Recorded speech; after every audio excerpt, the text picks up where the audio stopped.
Kwe, yo ko shale.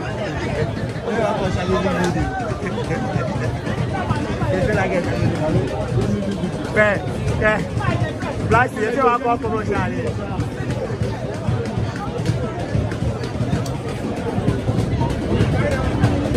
And okay, over live here on TV and share my video, no like page, no follow page, both YouTube and Facebook. Koni moko ananone ya no la ngmene we la ma fenfo we la kwana en we am roto no we la kwana ni lebi kusunwe eteno la kwa epeyu no agbene gbegbele ake abashaka no shane afternoon session the aje afternoon session is you don't know na and for your screen say no call your Facebook like my page no share ni mo go akwe ni o ya YouTube e wona kan no subscribe mo ni o like no share video ni mo go akwe no ni ya no ela abashaka kwa ko kra wo ba live there no abashaka mene abashaka kwa ko kra wo ba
Agenda. La agenda so.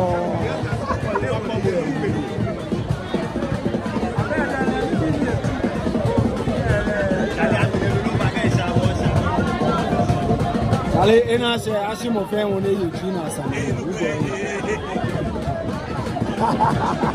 O dan do yo la.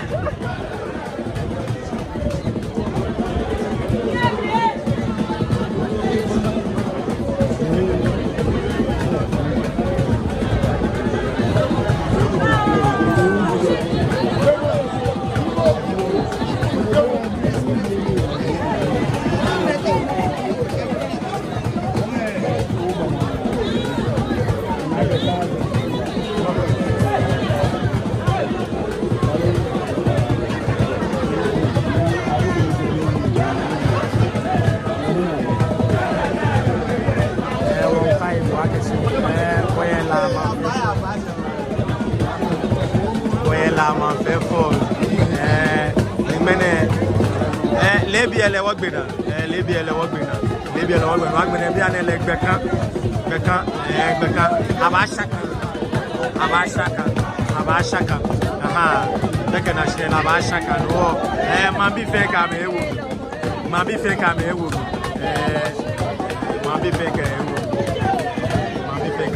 ko ba live no share mo video no kwa wonya mi no e comment ake no mu aya father was the late flag. Oh, okay. Koya kuni ami no kweke je wanumu aya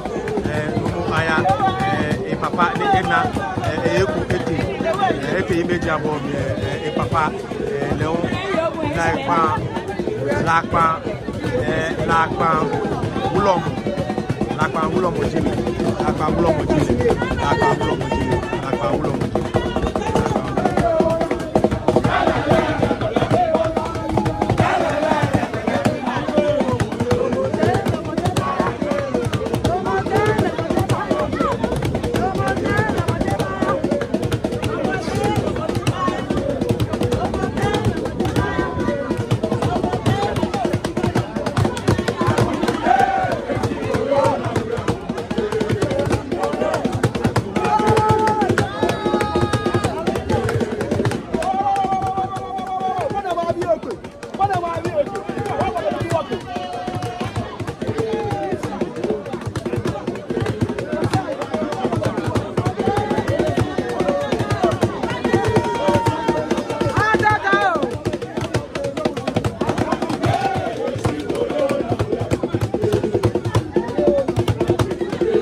doctorate, master's degree holders, and we're a woman. Shamonic, and I'm going to walk away. When you want to program in your man say, now I'm in that case, we walk away soon if you want to be like a bitch. There's a walk away out. Do I feel like you bad? What feel like? But go get in there. Why you go? Why you fair? Or what don't I do a fair lad? Or I feel fair.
Live ya ko TV no ya Facebook ya YouTube no ba na ke swade de wasa wo be ko swade de wo be ko ni ko kwe ni ajo e fon wa de nche jo e fon wa de nche ko kwe mo fi amo ke ewo mi agbere wo awo yen we bon shiri mo twa ke be kusu ya no kusu ya no no kusu ya no kusu ya no kusu ya no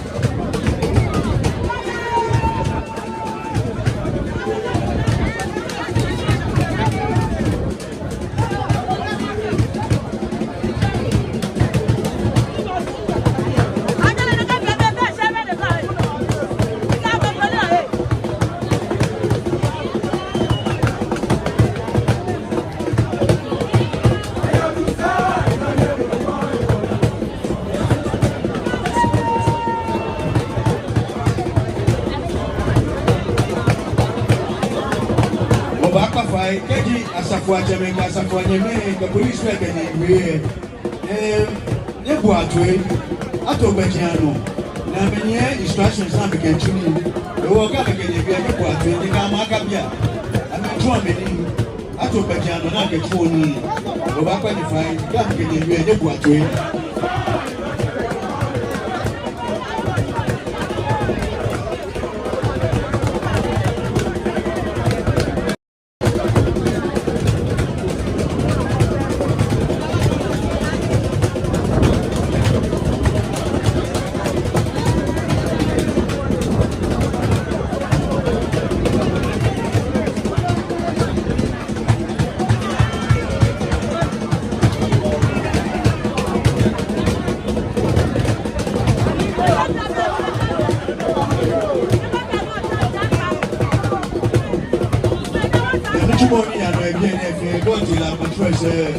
Wana ke stream mademe a stream ye no live e ba ye no live o wana na ko ke me ko o te choki o te ma ke te me choki te a je ko ye te me o wana ko ye me o ja ko ti ne ke ti te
Aviation.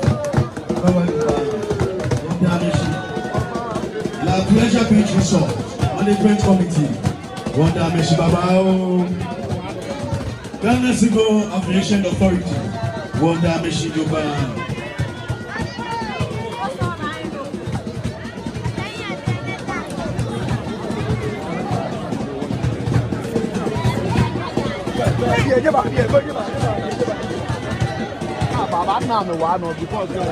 MTN, Wanda Meshi. Labadi Beach Hotel, Wanda Meshi. Ghana Airports Company, Wanda Meshi. Landa de Kotopo, Mispa Assembly, Wanda Meshi. Landa de Kotopo, Mispa Assembly, where Misabo, they will be not better than the Kamari Bua Bakano Tove, Landa de Kotopo, Mispa Assembly, Wanda Meshi Babao.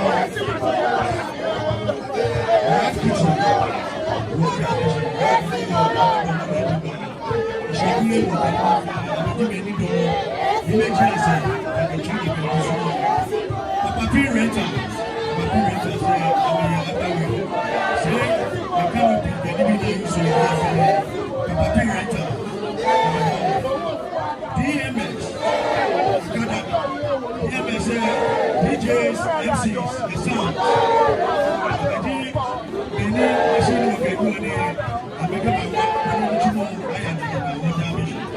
Susanna Wells, Wanda Meshi. BCA, Wanda Meshi. Lema Galan, Wanda Meshi. Rocks Wachi, Wanda Meshi. Vianney Saka, Wanda Meshi. Party Eyes.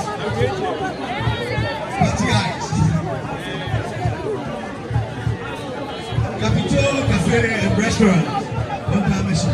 Front and back, Accra, Wanda Meshi. Yeah, our media partners at the Feature Road. Red Stream Media, Wajaku TV,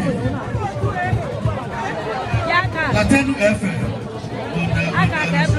Latenu Leda, 96.1 megahertz, Latenu, Agrega Pro, Omashi TV, Wanda Meshi, Graphic Online, Obonu 96.5 FM, Wanda Meshi Babao.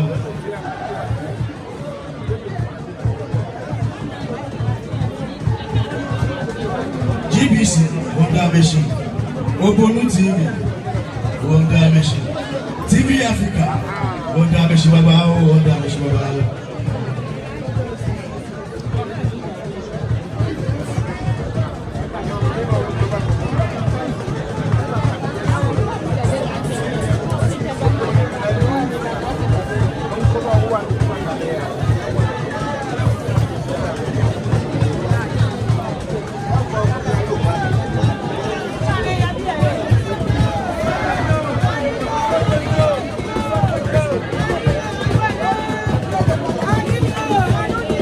Ofamota Ocheche the French. But he just said no ya money. He was sponsor Wanda Meshi Babao. Now Obushi Kamuno Yedu the French. And now our money. Let me not the sponsor Wanda Meshi Babao. Greater Accra Regional Coordinating Council. The Regional Minister. Honorable Daniel Titus Glover, Wanda Meshi,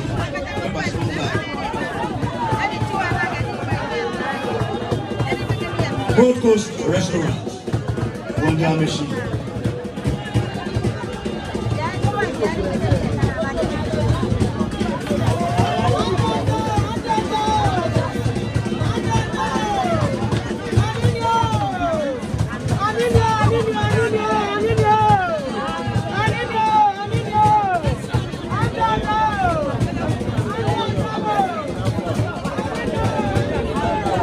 Lada de Kotopo, NDC, Wanda Meshi. Lada de Kotopo, NPP, Wanda Meshi.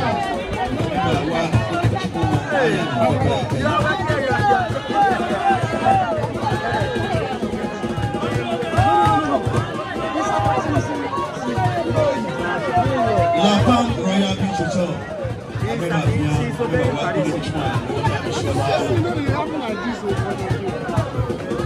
The second session, no one shared here, and then my friend, you do a worship where we are nobody, we are she. Adina Marketmen Association, one damage, one damage.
gbélé kodo ọjà wọn wẹ ká ló.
The second, she paid paramount chief.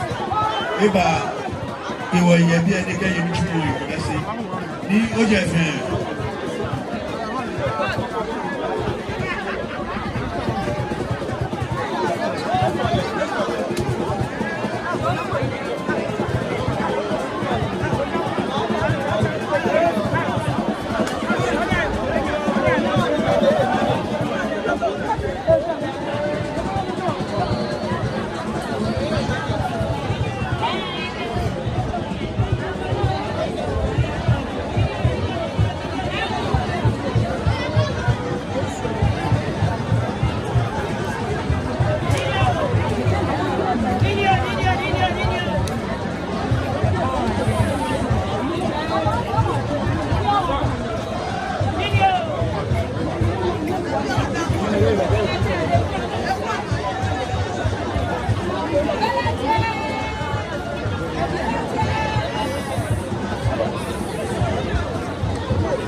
The signings name Obodai Adai 4 Lamon Kralo Eba Shimo Shikemba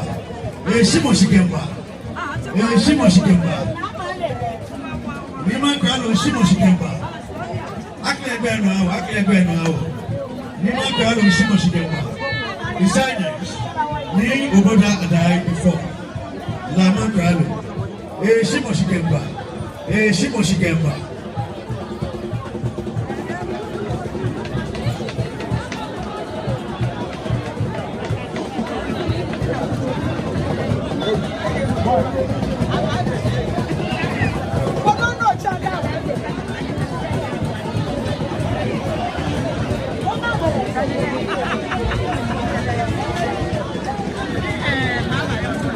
His signings, Ni Obodai Adai before Laman Kralo. Eba Sheshi, Shimo Shikemba, Aklebe no, Shimo Shikemba. Numba Mawolo Kemba,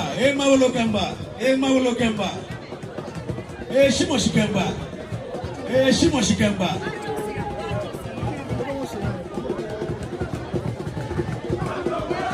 Salon Shimo Shikemba.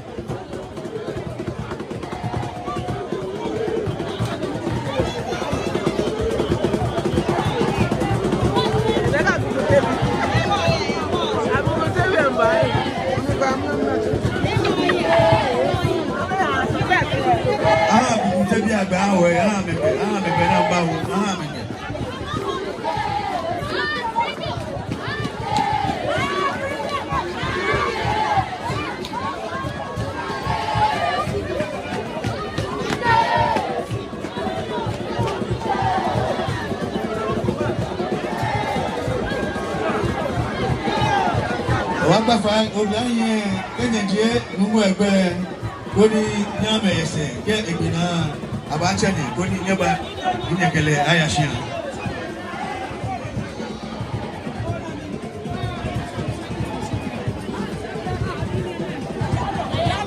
Ifa Nika Chambe Nani Beno Aka Nani Beno Aka Nani Beno Aka Nani Beno Aka Shi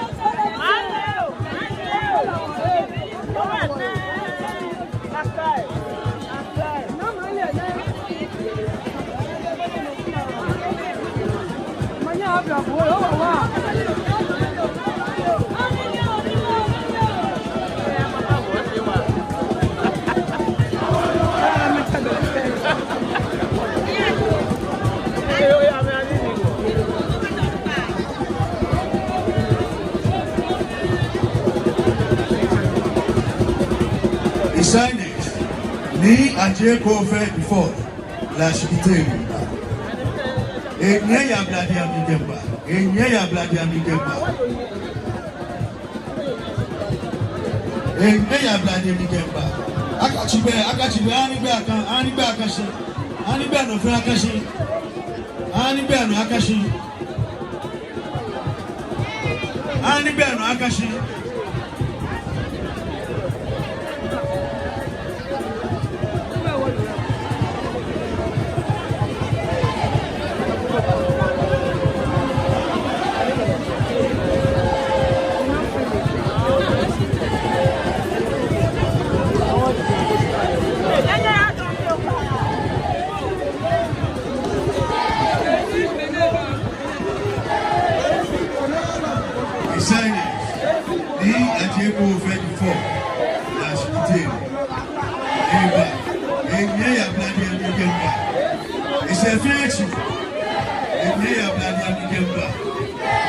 It's a very chicken.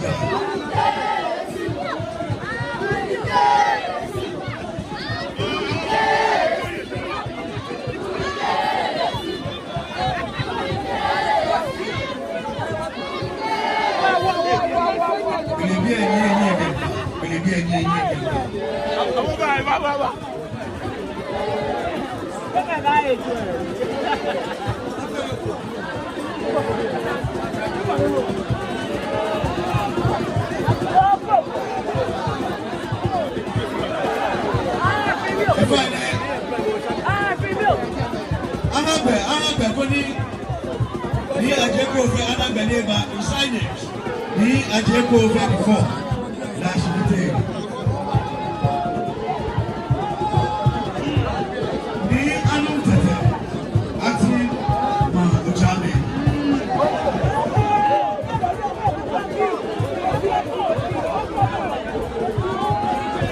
Papa vai Oblanye. Kenya Baje Nimbe. Never say, never will you never shade. I am put you